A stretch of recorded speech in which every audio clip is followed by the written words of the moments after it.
Welcome to another edition of the Social Impact Podcast with me, Keenan Williams. Now, you've heard that saying, when one door closes, another will open. But what if that door doesn't open? You push, you kick, and you waste all your energy trying to open the new door, not realizing that maybe the door which closed behind you had been unlocked all this time. Or maybe it had been locked and you were the one who had the key to open it. Also, what do you do if you were stuck on the wrong side of the door and the one door which closed is the only one to the door which had opened? You scratch around in your pocket, you find the key, you try to unlock the door which had slammed shut behind you, and it doesn't want to work, it doesn't want to open. Do you stay locked in at the wrong side of the door, or do you fight your way, kicking and screaming until you make it to the other side? Eventually, you do what you had been wanting to do for a very long time. You search around the room and you find a window. You climb through it, but it leads to nowhere. You climb back into the darkness and you can see light shining from under the door. The only thing stopping you is that the blimmin' thing is locked. So you try running up and kicking at the door, but nothing helps. So you sit with your head in your hands, almost in tears. Then an idea comes to mind. So you get off the floor, you dust yourself off, and you walk calmly toward the door. Once there, you put your hand on the handle.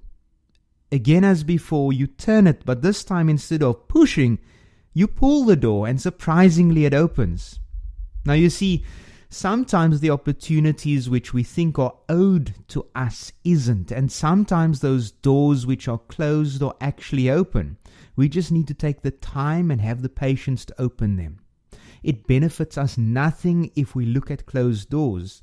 We need to be solutionist thinkers and find ways in which we will get that door open. Sometimes we think that the world is against us and that though we may have tried everything, we will die in the darkness in which we find ourselves.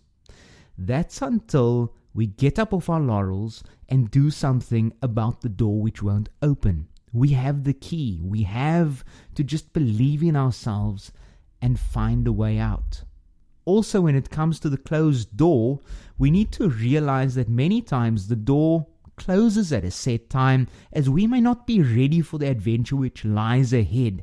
Once you have stopped your sulking, learned to slow down and to listen to your innermost voice, only then will you understand that whichever side of the door you find yourself, both sides need attention to detail. From the one side, it seems like the grass is green on the other, but the fact of the matter is that the grass is only as green as what you water it.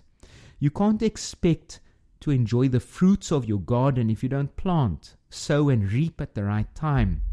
Now, as the door slams shut behind you, your head is in your hands, you wipe your tears away, plan a way forward, and once you have heard the answer from within yourself, walk toward the door and open it. But always remember that whichever side you find yourself on, you need to keep moving and keep watering that garden which will eventually become your life.